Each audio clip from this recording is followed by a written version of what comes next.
And we're live. Good afternoon. Welcome to the Broadband Community's Ask Me Anything.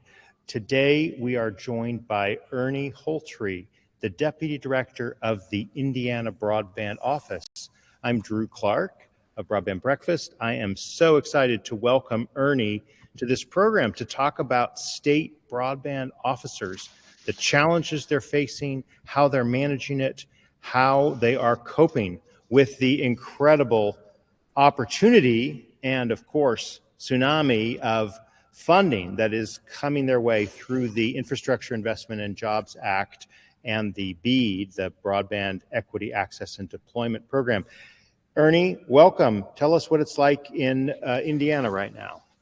Thank you, Drew. I appreciate it. I appreciate the forum and the resources on the Broadband.Money website, and Indiana's happy to be involved with the team there, and look forward to future engagement. I know I'm on the shoulders of giants with some of the last guests that you've had on and some that you have scheduled. So I really appreciate the opportunity to highlight some of the things that we're doing here in Indiana. We have a second-term governor and lieutenant governor, Governor Eric Holcomb, and Lieutenant Governor Suzanne Crouch, who have been instrumental in broadband clear back into 2014, 2015, right at the election cycle. So very excited to highlight some of the things that we've been doing in Indiana the last couple of years, and then what we have planned for the infrastructure monies coming our way next year. Well, let's actually talk for a minute or two about that history, that legacy, because that's been so critical to building a framework, a platform, if you will, upon which federal funding can come in. And for those who are just joining us, we certainly hope that you'll look at the upcoming events as well as the past events on this Ask Me Anything series. We're here almost every other Friday at 2:30 Eastern Time. We've had state broadband directors from Kansas, from Arkansas, from Mississippi, Maine. I mean, we've been doing a circuit tour of the United States, and Earnie, we are so excited to have Indiana here. And so what I wanted to do is just let's get started by talking a little bit about how broadband got going in Indiana. You've mentioned Governor Holcomb and Lieutenant Governor Crouch. What did they do in that period after their election, 2016, 2017, that strengthened the existing activities and really kicked them into a higher gear with the founding of your office in 2018? So I think, as with most broadband programs, a funding source is extremely important, right? So in 2018, we were able to dedicate a funding source from the Indiana Toll Road fees charged on the northern toll road of Indiana that connects the Ohio border to the Illinois border in northern Indiana. So with those funds, we were able to set aside $100 million as our initial state broadband funds. Along with those funds, sister programs were set up for Next Level Connections roads, Next Level Connections trails, and then the Next Level Connections broadband funding platform. So that allowed us to create a state broadband funding program in 2018, of which we initially deployed roughly $20 million of that fund near the end of 18, beginning of 2019, to kick off our initiative of funding rural connectivity across the state. Mm-hmm. So tell us a little bit about the Office of Community and Rural Affairs, OCRA, and you've already mentioned the Next Level Connections program. How does that fit into the efforts of this Office of Community and Rural Affairs? Sure. So I think we're a little bit unique in Indiana in that we have two separate offices, the Indiana Broadband Office and the Office of Community and Rural Affairs.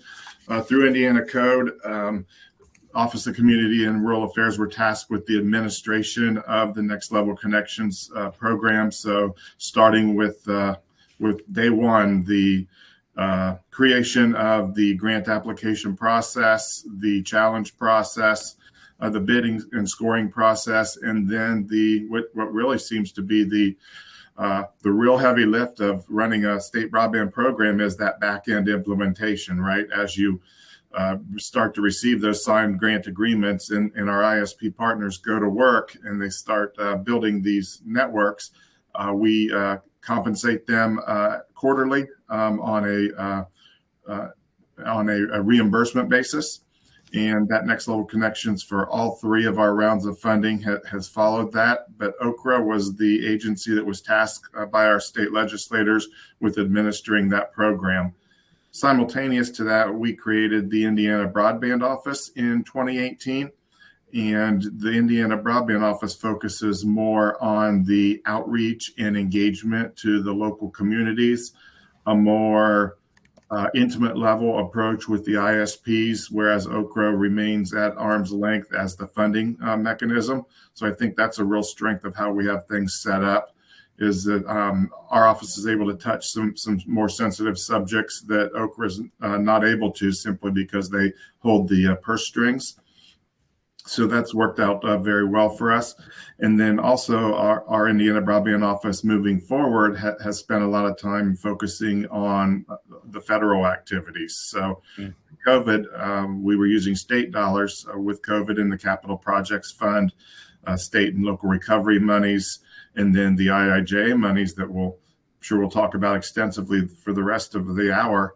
Are really a focus of our office moving forward, while OKRA handles that down in the weeds day-to-day administration of the grant process itself. No, it's fascinating. I know we've talked before about how, every state has a different way of structuring their broadband office, and you've certainly got some unique aspects to it in Indiana. And you've talked about maybe the difference, the ability to kind of you all in the broadband office to be more down in the weeds, and the kind of the dotted line connection of OKRA. And just to be clear, we've talked about the ARPA, the American Rescue Plan Act, had a significant chunk of funds. And for those, who follow this discussion, who are in the broadband community, who see there's lots of announcements of funding that have come out really for more than 5 months. Every state planning office has gotten grants. And now there's all the Treasury Department funds that are coming out, the capital projects funds. And these are basically part of the ARPA, the American Rescue Plan Act. So how do you see the ARPA funds that have been and are being awarded playing into the rollout of the much more substantial funds that will be coming through IIJA? Sure. So with our legislative session 2 years ago, we were appropriated $250 million in funding to piggyback off of that first initial $100 million of investment. And those were truly the ARPA funds themselves. It was right at the time of the announcement of the state and local recovery funds. So we used $203 million of our capital projects fund to put into our Next Level Connections, and then filled that delta between the 203 and the 250 appropriated with 47 million of the state recovery funds. So that was our refill of Next Level Connections with $250 million of appropriation of ARPA funding. So are there different? There are different rules for ARPA versus what we're seeing with BEAD and IIJA. How does that kind of jive or fit together? Sure. So with that 250 million, we did a round 3 of funding of about $180 million in applications. We were very fortunate that we were literally able to award funding to every qualified applicant in that round, and then still have nearly $80 million left over that we'll be announcing Next Level Connections round 4 sometime probably middle of next month in May. And that is a perfect segue, using that $80 million to fund additional projects through those Treasury funds that will get us to the calendar new year, when we can be really excited about accessing that first 20% of our BEAD funding. All right. Well, let's dive into BEAD, of course, and the broad structure, of course, is that states got their planning grant. You all got 5.8 million, I believe, and you're busy using that to develop a 270-day plan, 5-year plan for broadband. There's a second big deadline that will happen once you get your actual award amount by June 30th, and that is 180 days from then. Talk about your vision for getting all Hoosiers. Is it Hoosiers? How do you say it? Yes, Hoosiers. Yep. Hoosiers? Yep. Like it's not a silent H. It's not Hoosiers, right? It's correct. Yeah. Hard H. All right. Hoosiers. What's your vision for getting all Hoosiers connected to high quality, good broadband? Sure. I think with that comes planning, and we're very fortunate, as our state partners are as well, to have those planning funds from NTIA. We did receive about $4.9 million for our BEAD planning grant, and then about $850,000 for our digital equity. So as we finalize those plans, our BEAD plan is due back to NTIA the second week of August. And then I believe November 1st is our deadline for our digital equity plan. Those should really call out what our next steps will be. But we do realize that with the overlap of that June 30th allocation date from NTIA, that we need to be very proactive right now on starting to determine what that initial plan back to NTIA is going to look like. And right now, I'm simply referring to it as Next Level Connections 2.0, what we call it and what the parameters may be. I think will really be flushed out in local engagement and working with our consultants with the BEAD and digital equity plans to figure out that last piece. But I think that the chicken before the egg scenario that has to be discussed is that we do not know the X in our formula until we have that grant funding allocation amount from NTIA on or about June 30th. It's difficult to write that final or that initial proposal even because some of the math is missing, right? So how do we set that high cost threshold to move from one technology to another to stretch the BEAD funds to serve every last Hoosier? Well, we've been talking about like multiple plans and deadlines and so forth here, but let's just drill in. Like what are the specifics of this 5-year plan and also the specifics of the digital equity plan? I think you said November 1 that you got.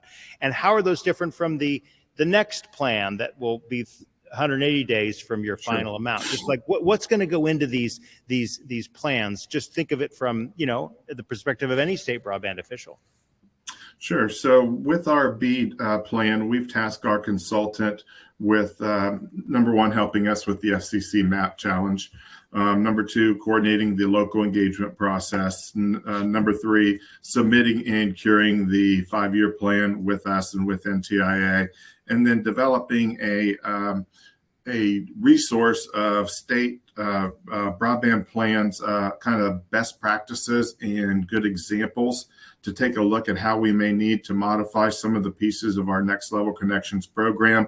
Number one, to fit with the federal guidelines, but number two, building off of all the positives of our current state plan and removing maybe some of the negatives or the hiccups or the gaps and filling those in with things that have worked for other states or pulling that information out of the BEAD NOFO or NTIA guidance. At the same time, I'm sorry. No, continue, please. At the same time, working with our with Purdue Center for Regional Development and Dr. Roberta Gallardo on our digital equity state plan, and understanding that there's additional gaps in Indiana as well as across the country that aren't relative to that fiber coming to the doorstep or to the curb, that there's gaps with the affordability, devices, understanding and use of the technology, need for digital navigators, the trusted local resources, and messengers. So we have a big job ahead of us to manage all these competing timelines, and then knowing that we stop with our planning process of the 5-year plan, but pick up right away with how we submit that initial proposal to NTIA to actually show a more granular level of project areas and how we connect the maybe the Swiss cheese funding that's occurred in the past. We got some great questions, and we'll weave them into the discussion we have here. This is from Mike Falloon. How are you incorporating HoosierNet into your 5-year plan, and how has that altered the state's ability to get fiber into places that may not have been reachable regardless of grant funding? So tell a little bit about Who's Your Net, and how does that fit into the plan? Well, that's a great question. I'm glad that came up. It's a resource that we now have in Indiana that we're super excited about. So Who's Your Net is a group of approximately 20 of our smaller rural telcos across the state. Some of them were former members of Indiana Fiber Network or Intelligent Fiber Network when they changed their name. So they came together to connect all of their assets into a giant middle mile loop. Simultaneous to Who's Your Net doing that, a second group called Accord is a group of approximately 20 of our rural electric co-ops that formed a similar agreement and organization to connect all of their REMC networks together. And then Who's Your Net and Accord came together in one big group to connect approximately all 40 of their pieces together. Super excited about that. NTIA has a grant application from them for the Middle Mile program. And amazingly enough, those approximately 40 entities could be connected with 671 miles of fiber connectivity would connect all approximately 40 of those entities together. So having that as a resource and a backbone for backhaul and for really a strength in numbers of the small guys, because I think we all do recognize that the IIJA program is a cumbersome program. We acknowledge that with money comes hurdles, but it does tend to skew a little bit towards some of the bigger providers, and we would sure like to have a level playing field here, and I think the Who's Your Net Accord partnership will really assist with that.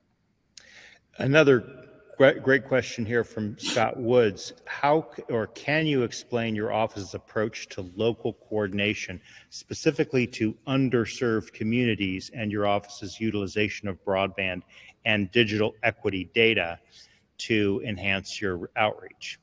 Sure. And obviously the importance of data is really key. We're working with a company called Guidehouse on our BEAD plan. We have already exposed them to the Indiana Farm Bureau speed test that we've been doing for about the last 18 months. We had a consortium of 5 or 6 different private entities come together and fund a speed test. We have about 50,000 dots on those maps. While we acknowledge that the FCC map is far from a perfect resource, there is some value to be gained from looking at multiple platforms, and then knowing that additional platforms that are out there that can really aid in our public engagement and in our mapping and our analysis and even project development. Very important to know that platforms like ready.net and broadband.money are out there to assist us with some of that decision making that states really don't have access to unless they invest in technology. Let's divert for a moment and talk about mapping and the mess that is mapping, right? So like what are the ways that you all verify the claims of providers? Like what data sets can you dive into and make use of? And you've mentioned ready.net as an example of that. How are you expecting that data to be helpful when you get to this process of, checking and validating what the FCC has put out now in its version? Sure. And I think this was a real gap in round 1 and round 2 of our next level connections in 2019 to 2021, in that, or at least to 2020, that pre-COVID, there's a whole different mindset about funding for broadband across the country, right? It was a really touchy subject on if taxpayer money should be used to fund investment and build out. COVID probably changed that for just about everybody, which I think is definitely a positive of COVID coming out of that. But the need to know and understand what's really going on in the communities is extremely important. We feel like in Indiana, that's maybe where we're ahead of the game in comparison to some other areas, is our local engagement, because in the past, I think we really have been behind on the mapping piece here in the state. We've been more reactive to displaying maps of what our investment was, as opposed to being proactive and really understanding every single unserved household across the state, but we're making up the gaps quickly. We have individuals at the Office of Community and Rural Affairs, OCRA, that travel the state weekly, visiting as many as 15 counties in their region over a 1 month period. And those folks can report back to us the gaps in coverage. We also have our Broadband Ready Communities program, where we have 76 cities, towns, or counties that are designated as broadband ready. So those task forces that have created that broadband ready community really know and understand. They live in the community and they know where the gaps are. Leaning on the technology piece with Farm Bureau and mapping resources, and then really institutional knowledge. Every day that I come to work, I learn more and more about where the gaps in our coverage are. And I'm starting to feel more and more secure that I can look at 2 or 3 data sets and know with almost 100% certainty if that area is covered or not covered. And this problem will be solved. I like to say this problem will be solved when the phone calls stop, when there are no more residents making phone calls to our governor, lieutenant governor's office, or sending emails to their legislators. Then we know that we've solved that connectivity program. So we have to put out a quality state challenge process that upholds valid challenges and denies challenges that aren't valid, because that's the only way we will have the phone call stop and achieve that expectation of 100% connectivity. And from the point of view of valid challenges, I mean, are you gonna, will you have to reject a challenge that says, hey, I know the internet company says I get broadband at 40 by 20, but I don't get anything close to that, and here's the speed test to prove it. How do you deal with that scenario? We keep hearing over and over this comparison to building the airplane as we're flying it. So I think that that's a good analogy again for this. It's something that we're going to need to tackle for that initial proposal. I don't have a solution to propose today. In a perfect world or in a vacuum, I think that I can, with all of the stakeholders we have involved, know for sure if that challenge should be upheld or not upheld. But we know that at times it's not that simple as operating in a boardroom or in a vacuum. So that is something we're going to have to navigate, as will all of our other states. But at the end of the day, I think if we keep in mind that the expectation is that every last resident of our state is connected, we can work backwards from that assumption and make some good decisions. Well, let's actually step back in the process. We've been digging into BEAD. We'll keep digging into BIG, but Jim Mercantis, I'm not sure if the pronunciation there. Jim asks, how did Indiana decide which counties and municipalities received portions of the $250 million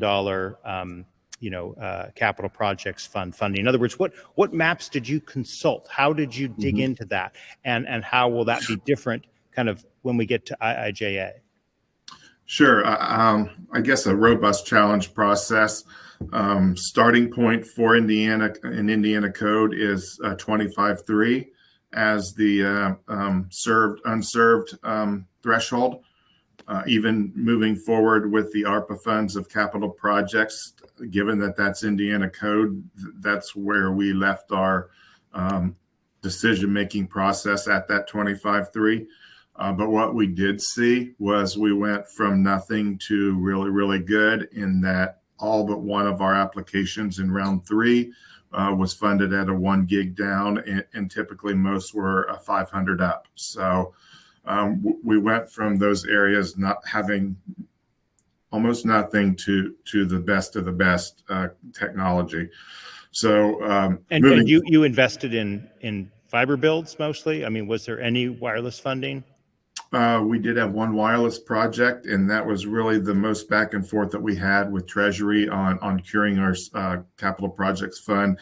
But we were able to satisfy them on scalability, and then that build out was able to move forward. Mm-hmm. There's lots of good questions coming in. We want to get as many as we can. Michael Reynolds asks, is there a plan for regional distribution in the state?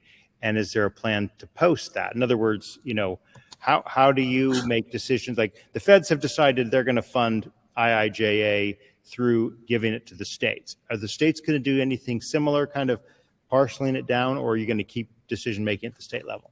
Sure. And I think I could have done a better job answering the previous question. Maybe this piggybacks off of that a little bit. So the Indiana program does fund our ISP partners directly. We sure do give a strong preference to public-private partnerships.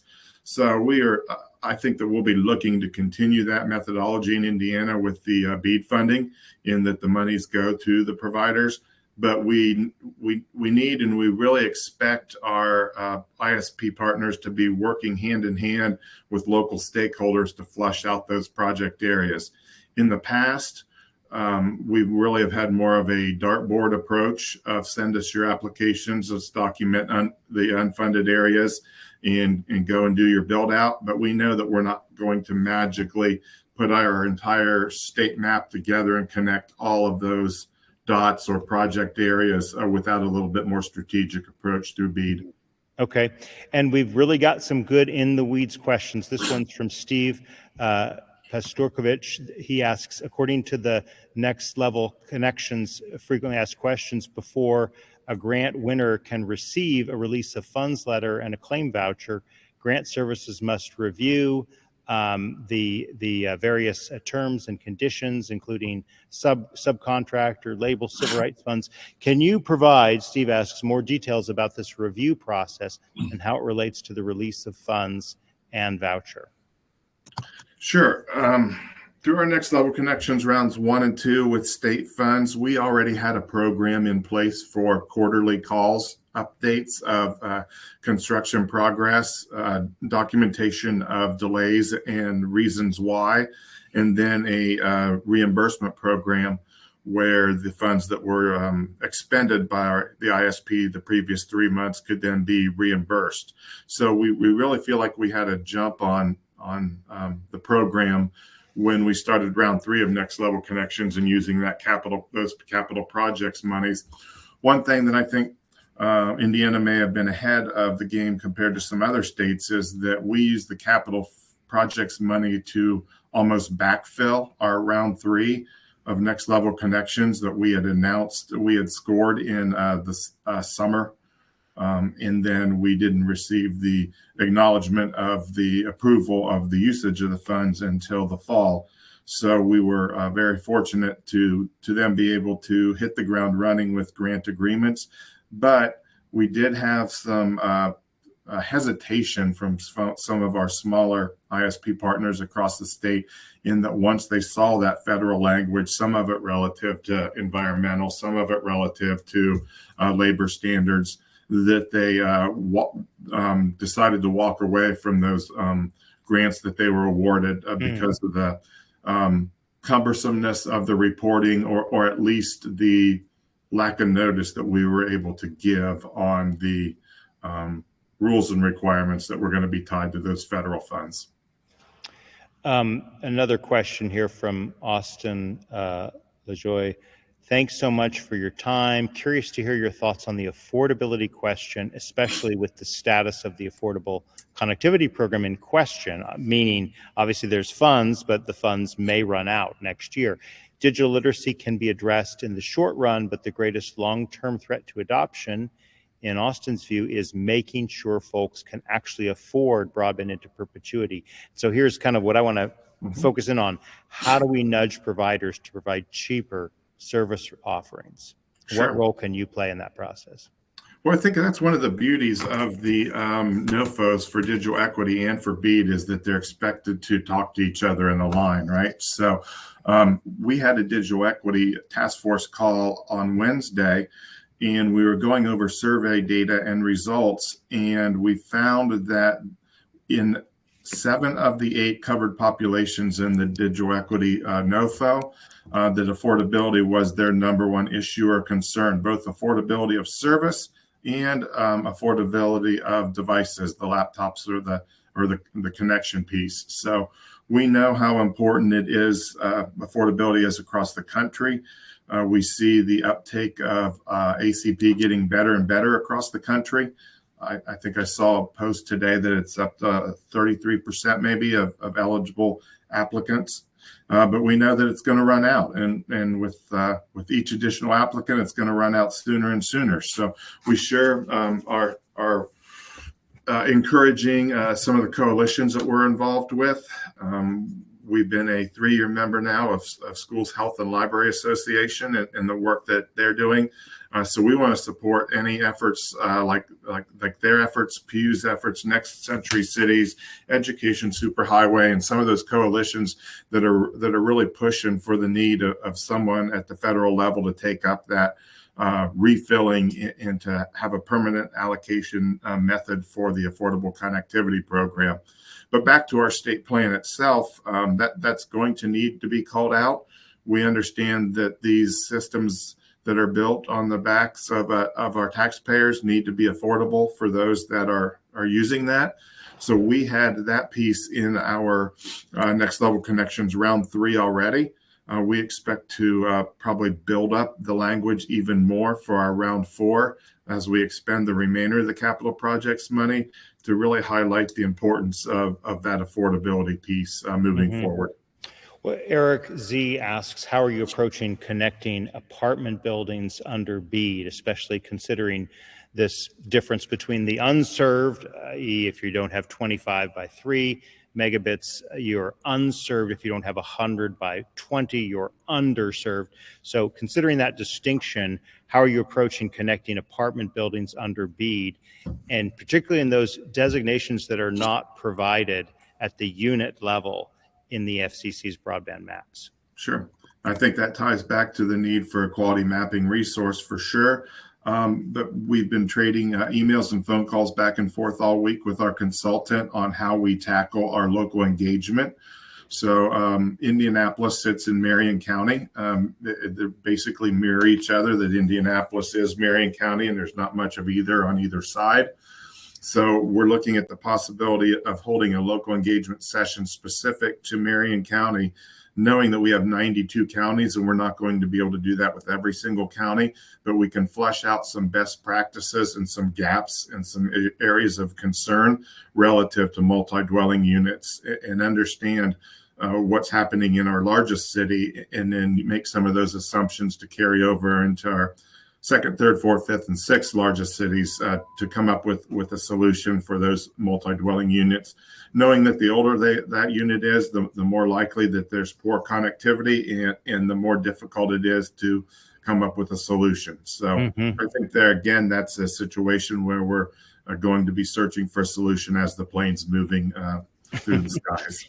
You know, it occurs to me, Ernie, of course, I was a state broadband officer in the neighboring state of Illinois in kind of V1 of this process. And our job was slightly different, very similar, but there were 3 core functions. There was the mapping and data function that we had to do. At that time, of course, the mapping was done differently. It was done by the states, which fed to the FCC. Here, it's kind of going in reverse. The FCC is doing this, and you and the states are going to be challenging and cross-checking. I think that's probably a better way. But be that as it may, we definitely had a mapping responsibility. We also had a digital literacy responsibility, kind of, and we worked with providers on educating folks on the uses of broadband, and we also had this oversight responsibility by virtue of of course, BTOP was the name of the Broadband Technology Opportunity Program. Those were grants by NTIA. The huge difference is that you all in Indiana are going to be responsible for allocating the funds that you get. And what is your kind of window of expectations right now, Ernie? What is the kind of numbers that are being bandied around for what Indiana's IIJA BEAD allocation will be? Well, I'll tell you, the numbers that I like the best are the first number that I ever saw for Indiana and the most recent number. The first number I saw was 1.1 billion, and that was a study by NYU very early in this process. And then I was just reviewing for this call the Cartesian ACA study recently that also says 1.1 billion. I've heard a lot of numbers in between. So in stakeholder meetings, I've been saying approximately 700 million, but we'd sure like for that first and most recent estimate to be the accurate one for our state.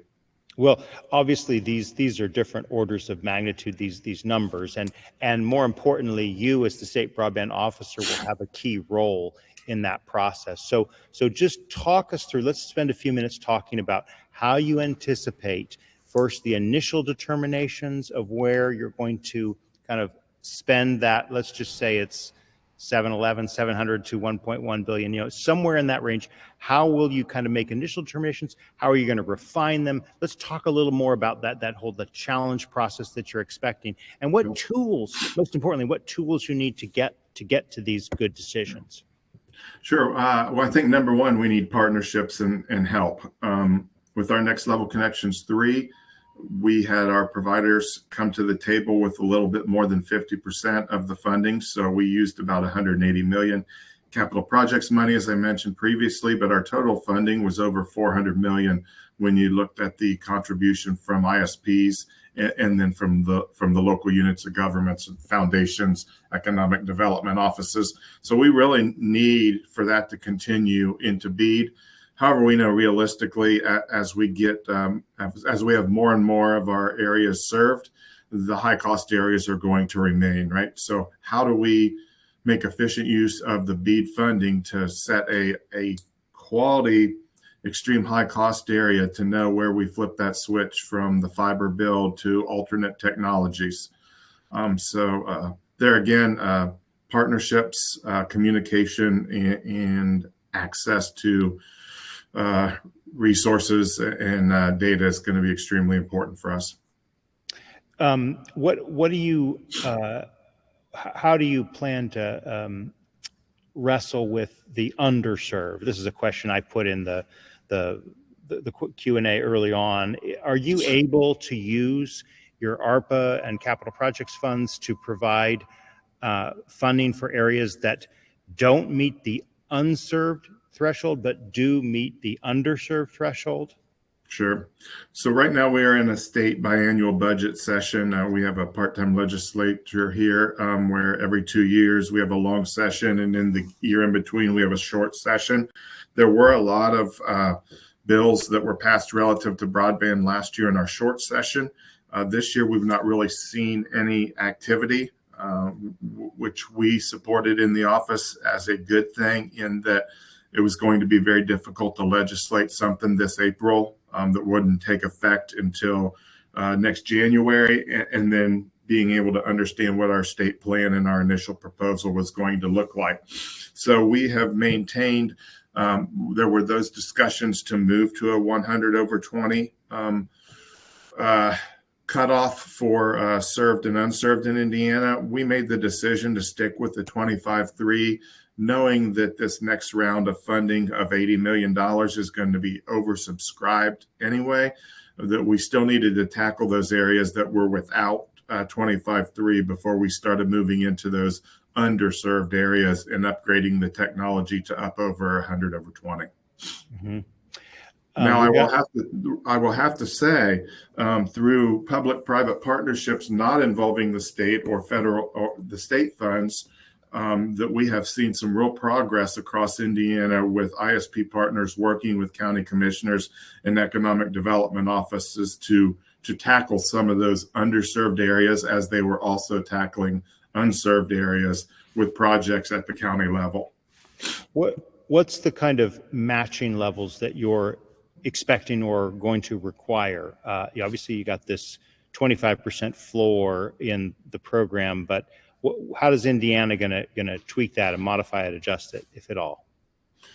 I think it would be unrealistic to think that we can distribute 700 million or $1 billion in one round of funding. So knowing that we'll have multiple rounds of BEAD funding, I think that will probably change from BEAD round 1 to 2 to 3, and however many we do.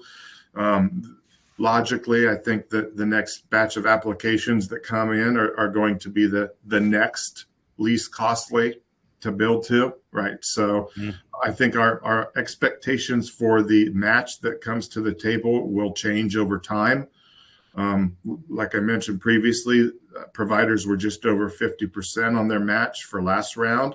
Just over what? Just over what? Just over 50%. Oh, that's incredible. That's incredible. we had 400 million in total funding, and about 180 was the capital projects monies. Wow. So I would expect that to maintain, given that we have 80. Isn't it funny to say that we only have $80 million to spend in our round 4, but we know we fund up to $5 million for a project. So we know we're going to likely fund less than 20 applications this round, and we received over 100 last round. So knowing that, I think we can maintain that up around 50% local match amount, and then move into BEAD and start understanding maybe where that delta is going to be with the 50% that we've been getting and the 25% that's expected from the BEAD NOFO.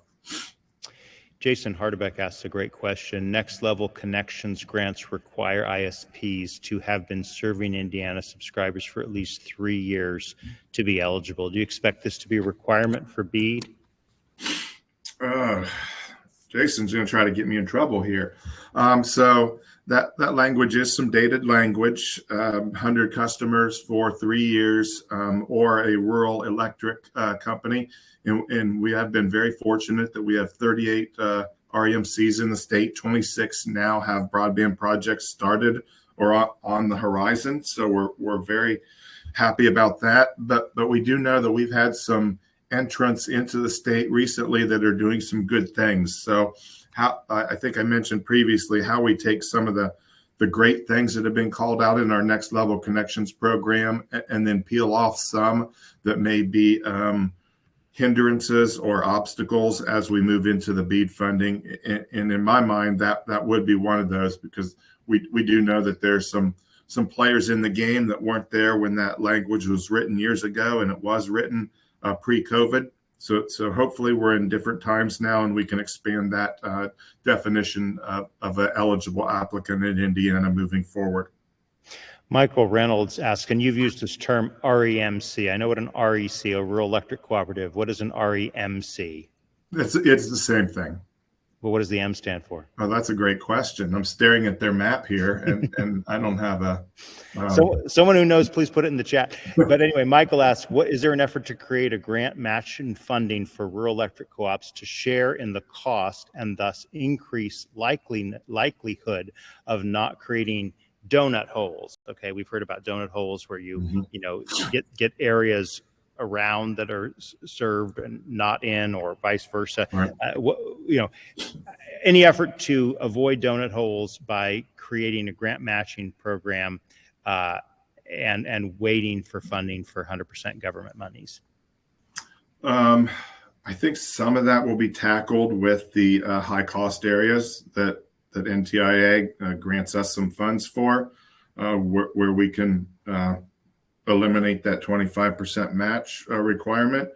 But there again, I think that's something that I'll better be able to answer after round 1 or round 2 of our BEAD funding, when we put 200, 300, 400 million into the system and see what gaps remain. But we do acknowledge that we have to be more strategic and become almost project developers right. with the ISPs and our local stakeholders to fill in those gaps with the BEAD funds.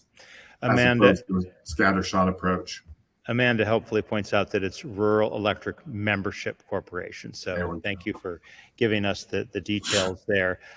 We've gotten some questions here about workforce development issues. Is Indiana doing anything? Are the Hoosiers in Indiana doing anything to address workforce development issues? And also, kind of in the same vein, question was asked about workforce partnerships. What's going on this front? Sure.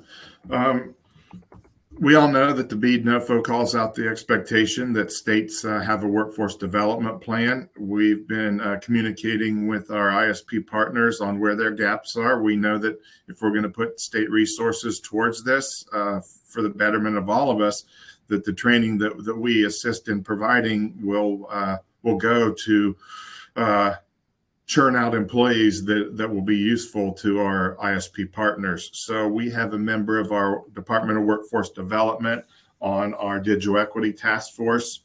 I'm in communication often with our DWD commissioner David, GWD. Department of Workforce Development Commissioner Okay. David Adams. So we'll work hand in hand. We're also very fortunate to have a Ivy Tech Community College system in place with multiple campuses across the state. We have some of our local ISP partners that are working hand in hand with those Ivy Tech campuses to create programming. We try to highlight resources that already exist, like the workforce development information that's been put out by the Fiber Broadband Association. So we're trying to tackle it on numerous fronts on how we have a quality workforce. We know that the solution is upscaling our current residents. It's not going to make sense any more than to think that we're going to pull from other states, right? The net, it's a net zero there. So we need to internally recruit and hire and upscale our current labor base. Others in the chat I see now have also put the word member. Thank you, Steve, Rick, Craig, as well as Amanda. Eric Zan asks a question. What are the 3 data sources you mentioned that give you confidence that you know 100% of the coverage status? Sure. So the first is the new FCC map that we know is ever evolving, getting better and better, far from perfect. You've had many Ask Me Anythings and broadband breakfast discussions on that piece, but it is for the first time ever a dot on a map that a homeowner, a resident, or a business owner can go and look and actually have their voice heard. How that's adjudicated, I think we're all in the gray on that, but at least that piece exists down to that green or red dot on the map. So we are excited about that in Indiana while we did work through the challenge process. But that's our first piece. Our second piece is the Indiana Farm Bureau speed test. Simply Google Indiana Farm Bureau speed test. It'll pop right up. 48 or 49,000 dots on that map. We know speed test data is not perfect, but we also know that the more dots on a map you have, the better you can make assumptions based on that data. And then third is the procurement of the platform of Ready.net's platform. And we're very excited to soon be onboarding that platform and using that as an additional data set to help us make informed decisions through the BEAD and DE process. Wonderful. Tell us a little bit about procurement issues. This is a question that came through from Benjamin Kahn. How do you navigate the constraints put on you by the state when it comes to procurements and building out a team to support your efforts? What advice would you have for state and city broadband directors who may be fresh to the team? I think proactivity, and while we didn't lead the way here, we were very insightful, I think, in our office on knowing the need for a consultant for the BEAD program. So we went through the state procurement process on that well ahead of the fact of our BEAD plan being approved. So we only lost about 4 weeks of that 9-month period for the BEAD plan because we already had our state procurement in place. We had scored, we had made the offer, and we were at contractual negotiations by the time that our 270-day shot clock started. I think we could have done a better job of that with our mapping platform, but I think those two are lessons learned about trying to be more and more proactive. So what's the next need that's going to come up, and how do we navigate the state's procurement process, whether it's a competitive process or a single source or whatever that may look like, knowing and understanding the process and the timelines involved, and having that vision of what's the next one and how soon do we need to start working on that. We have a question from Catherine Harrell of CHR Solutions, and she says she looks forward to hearing some updates as she lives in Indianapolis and wants CHR to support the home state efforts with OSP engineering services. What advice would you give to consultants and others who want to be involved, who have knowledge, expertise, or just want to help their state to get higher capacity service? Well, please contact me. Please sign up for our Indiana Broadband Office social media and our newsletter, and review our website, and as well as OCRIS. We're glad to have engagement with consultants, but please know and understand that our office, as the same as all the other state broadband offices, probably are bombarded quite often. I do try to make myself readily available at conferences and events to spend time with stakeholders of all levels, including consultants. And I think knowing and understanding the assistance that's out there in our state, we always look to use Indiana labor for Indiana projects when possible. So I think there's an open dialogue there, but also an expectation and a level setting that as a small office, we can really only accommodate a certain number of requests in a given period of time from the professional services across the state or the country. Let's talk a little bit about digital equity and how you address that in Indiana. What does that mean to you? And maybe we could piggyback on two questions here. One from Carmen Dawson. The NTIA guidelines speak about inclusiveness in mapping, planning, designing, implementing, and digital equity. How did or is Indiana engaging diverse communities? Do you have an onboarding program for diverse businesses and community-facing entities? Sure. So through our digital equity planning grant efforts with Dr. Gallardo and the Purdue Center for Regional Development, we also partnered with Indiana University in a survey, and we oversampled the required populations. We have representation from each of those covered populations on our digital equity task force. We did a survey asking for resources in the communities, asking the libraries and the community centers questions like, do you have an area for digital literacy training? Do you have an area for online medical visits? Do you have hotspots or devices that you rent out? So gathering that information to inform our digital equity plan. We're going to write the basics of the digital equity plan as a broadband task force, and then go out in the summer and vet that bare bones plan and build off of that through our public engagement. So data collecting, surveys, and then documenting those, putting those into the plan as a broadband task force, digital equity task force, and then the community engagement to really understand those gaps so we can write a solution to then pull those capacity grant funding dollars to implement our digital equity plan. Where are you from in Indiana, Earnie? I live on the north side of Indianapolis, but I'm a Ohio State Buckeye at heart. I've now spent a little more time in Indiana than Ohio, so I guess dual residencies. Yeah, I'm just on the north side, and an easy commute into the State House each day. What's Indiana's claim to fame besides parks and recreation?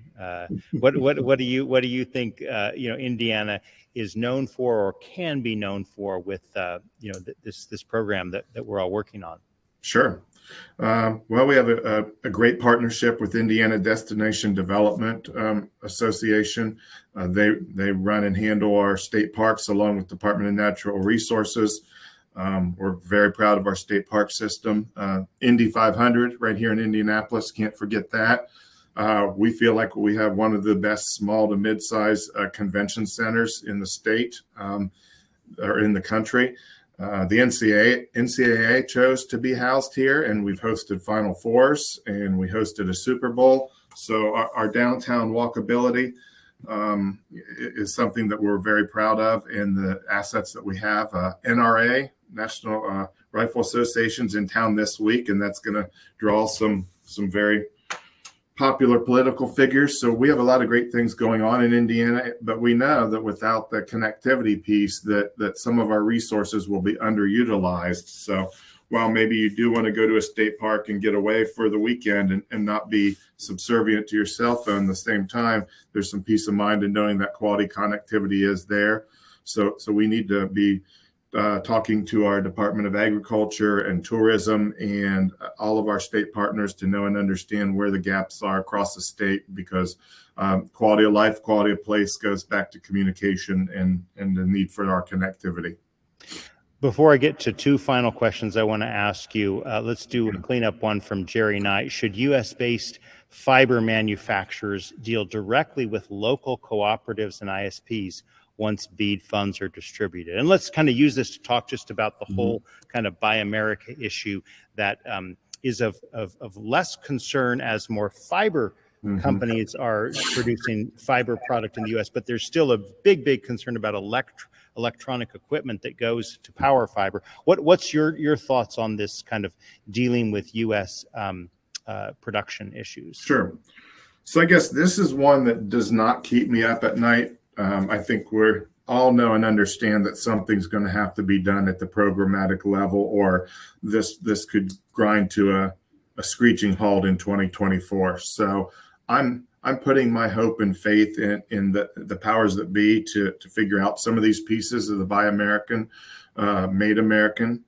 I think we all know and understand the value of using American workers to create American products. But I think at the same time, time is also of the essence. And if some of these components in the system do not exist, or there's no capacity to create those at the U.S. level now, that something's going to have to be done in the name of waivers. So I'm going to put my faith in the powers that be for those decisions coming down the road, and hope that we have a good solution for that going into 2024, as I really do with the Affordable Connectivity Program, that we know that it has to be funded, and how will it be funded. As far as the viewer's question about fiber specific, and we as a state do not really touch any of the supply chain pieces, in that we fund the providers. They source their own fiber cables and electronics individually. So we're kind of a hands-off approach to that. But I think logistically it makes sense for that direct communication to occur between the supplier and the buyer. Earnie, I really appreciate your direct and concise answers. I mean, you're definitely the plain-spoken Hoosier, and you're giving it straight to us here. So I want to get you to talk a little about yourself, and about history, and about the future. And these two questions, one from Jim Mercanti, who says, I am very interested in how the Indiana Broadband Office was established in 2018, 2 years before COVID. What was the tipping point, and what was your involvement? Because as I understand it, Earnie, you've been kind of here from the beginning. So tell us a little bit about that origin story. And then let's also pair that with Jace's question about how do we scale you, Earnie, right? How do we ramp up the state broadband people who know what they're doing, and you're a data-driven broadband director? How do we get more of you? So the history and the future. Sure. So Lieutenant Governor Crouch created the Indiana Broadband Office in 2018. A gentleman named Scott Rudd came on board. He had done some great things in rural Indiana on providing some connectivity to his small county. I was at Okra at the time as a community liaison, one of those individuals that traveled to the 15 or 18 counties every month to engage with local elected officials and stakeholders. 2 years into Scott's employment, I moved over to the Indiana Broadband Office as the second employee there to work with Scott. And then I've been kind of holding down the ship since then. I joined Scott right before COVID started, so we hardly had any face time for our first 8 months together. And then shortly after COVID, he moved to the private sector. And I've tried to maintain things the best I could. We had our first state infrastructure coordinator come on board right at the time of IIJA, and that was Jody Golden, who had previously been in the Office of Community Rural Affairs and was at the time working for Lieutenant Governor Crouch as her chief of staff. And Jody and I were a tag team for a couple months, and then she moved on to a private practice. And then just last week, we brought on our former head of Homeland Security, Steve Cox. Drum roll, newsflash here. Employee number 2. We're back into. We doubled our labor overnight. So Steve Cox has come on board as our state infrastructure coordinator, but the majority of his time is going to be spent with the Indiana Broadband Office, and I can work directly with him and figure out how we're going to implement all this over the coming years. So the scalability of me and now Steve and Earnie. But we know we can't stop there. So how do we figure things out going into that initial proposal on, do we use more consultant labor for some of this, or do we try to scale up with double-digit employees of the Indiana Broadband Office and with OKRA, and how we manage that hiring and training compared to outsourcing? So I think that's the next step that we need to tackle as we're looking at our state processes going into the initial proposal. Well, Earnie, the hour has flown by. Thank you so much for spending this time with us. Don't miss the next Ask Me Anything, which will take place 2 weeks from today on April 28th. And now my brain has left me. Ben, who do we have next up in April? Is that... You have Beneath from Louisiana. Of course, yes. We're gonna thank you for being on top of this here, Earnie. Beneath from the Gumbo, most unique broadband office's name for a broadband program. No, and we've got many others. As we said at the top of the program, we've heard from folks in nearby states, like Kansas, in Mississippi, Arkansas.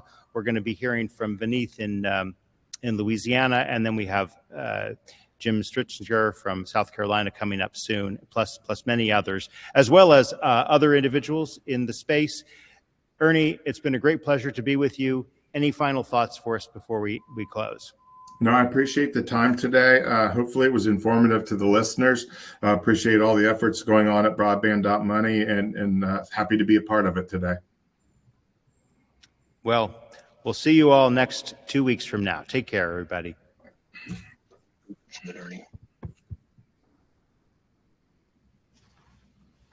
All right. Thanks, Drew. Hey, take care. All right. See you. Bye.